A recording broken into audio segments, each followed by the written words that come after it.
Eu sou José Colossono, sócio da Goldman. A Goldman é uma empresa que opera em três áreas: imobiliária, financeira e M&A. M&A, para quem não sabe, é fusão e aquisição.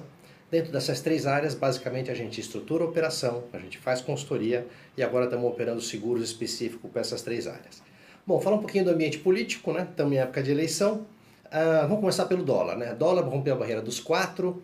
Alguns grafistas falam que se o governo não intervir e eventualmente uma esquerda vier para o poder, coisa que a gente acha difícil, o dólar poderia bater até 5,20.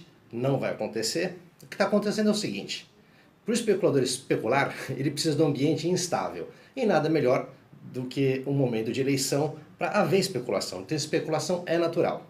O câmbio passou a barreira dos 4, está em 4,5, 4,10, 4,20, e o governo não está fazendo swap cambial. Por quê? Na verdade, o mercado e o governo estão se testando. Os especuladores estão vendo até onde eles podem ir sem o governo entrar, e o governo está vendo qual é a folga dos especuladores. É óbvio que se precisar, o governo vai intervir. Outra coisa que é muito importante, né, que os capitalíticos falam, né, que o câmbio vai explodir e que nem sei o quê. Quem fala isso aqui não entende economia. Um país que tem 380 bilhões em caixa, certo? Qualquer especulador não vai ser maluco de jogar contra, porque para jogar contra você tem que ter no mínimo o dobro desse montante em caixa para apostar contra o governo. Então, o assunto dólar esquece. Na verdade, o próprio mercado se ajusta.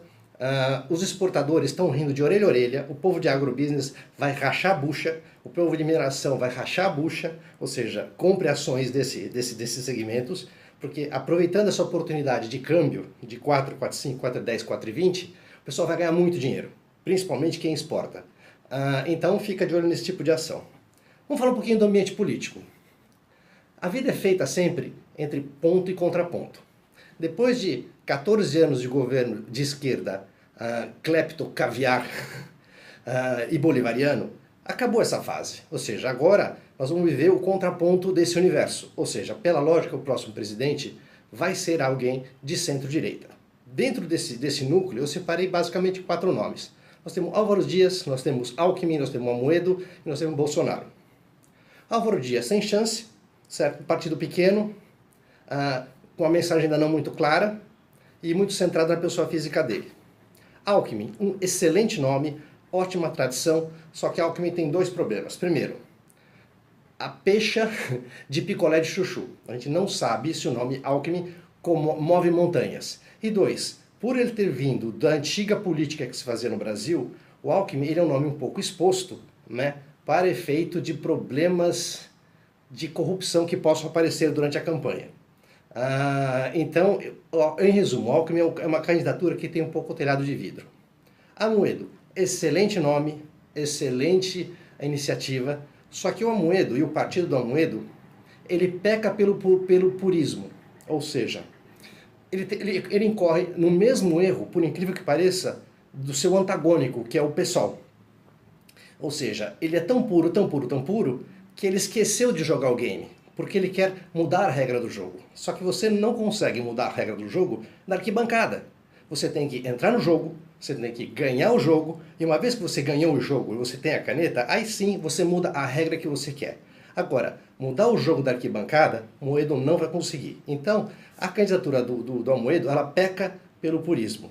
Então é o seguinte, é uma curva de aprendizado, eles vão eventualmente eleger um ou outro candidato, certo?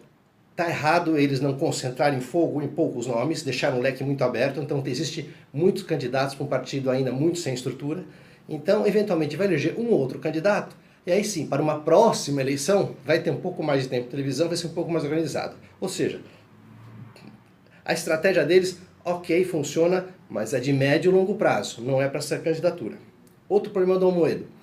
O Amoedo, ele não sabe falar pobrez. Ou seja, ele é uma excelente pessoa, ele é um ótimo técnico, só que é o seguinte, ele fala muito sofisticado.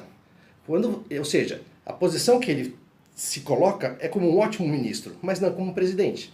Para você ser presidente, você precisa falar numa linguagem que o povo entenda. Ou seja, o Amoedo fala sofisticado, e com isso não gira. Vamos falar um pouquinho agora do nome Bolsonaro.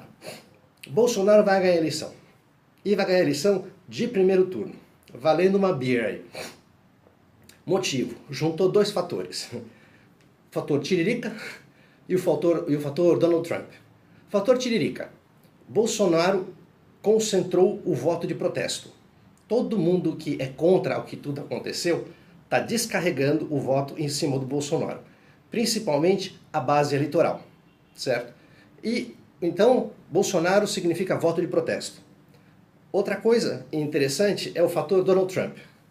Durante a eleição inteira do Trump, certo? A imprensa odiava o Trump, como continuou odiando, metia o pau nele, só que o que acontece? Quando abriu, os estudos de pesquisa não indicavam que ele ia ganhar, só que quando se abriu as urnas, viu que o Trump ganhou. O que aconteceu? É simples.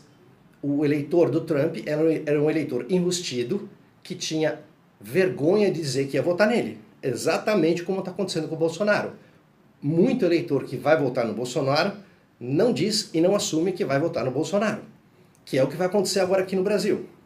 Durante a campanha inteira do Trump, todo mundo elogiava o Obama, os democratas, etc, etc, etc. E eu falava o seguinte, gente, eu morei na América há 8 anos. Aprendam. O que é bom para o mundo não necessariamente é bom para a América. O que é bom para a América é bom para o mundo. Naquele momento eleitoral, eu falava o seguinte, Obama é ótimo para o mundo, mas o melhor candidato para o americano do centro, do trabalhador, era o discurso do Trump, tanto que ele ganhou. É o que vai acontecer. Bolsonaro vai ganhar e vai ganhar de primeiro turno. Algumas pessoas falam, mas ele é instável. Concordo. Ele não é preparado. Concordo. Mas a Dilma era? O Lula era preparado? Difícil dizer, né? Bolsonaro vai ter que lidar com duas coisas. Primeiro, saber se ele vai deixar o Paulo Guedes governar, certo? E saber se ele vai fazer o que de fato ele se comprometeu a fazer. Foi justamente o que o Ronald Reagan fez. Ronald Reagan, quando assumiu o governo, ele falou o seguinte, a indicação dos cargos políticos podem ser feitas por políticos do meu partido, nenhum problema, desde que tenha uma base técnica. Ou seja, Partido Republicano quer colocar alguém na saúde? Ok, me indica 3 nomes, desde que sejam nomes de gente que entenda da saúde. Então, se a montagem do ministério, fora o Paulo Guedes, que é um espetáculo, vai ser o melhor ministro da economia que o Brasil já teve, porque ele é um liberal de direita. Se a indicação do ministério inteiro for um ministério técnico, certo? Vai ser ótimo. Outra coisa que resta saber é o seguinte, quem vai ficar na Casa Civil do Bolsonaro? Ou seja, porque a Casa Civil é que vai ajudar até fazer a articulação política, que o Lula fazia esplendorosamente e que a Dilma era um desastre. Bom, enfim, esse é o ambiente que nós temos, certo? Valendo uma cerveja que vai ser Bolsonaro, e se entrar Bolsonaro, certo, não vai ser tão apavorante quanto alguns falam. A economia vai andar, certo? As coisas voltam a caminhar, porque eu sempre disse o seguinte, a crise do Brasil nunca foi econômica, a crise do Brasil é de confiança. Prova disso é que a Selic veio de 14,25 para 6,5, a inflação veio de 3,5 para 2,8, certo? E mesmo com essa queda de inflação e queda de juros, o investidor continua não investindo e o consumidor continua não consumindo. Por quê? O investidor não confia e o consumidor tem medo de perder emprego.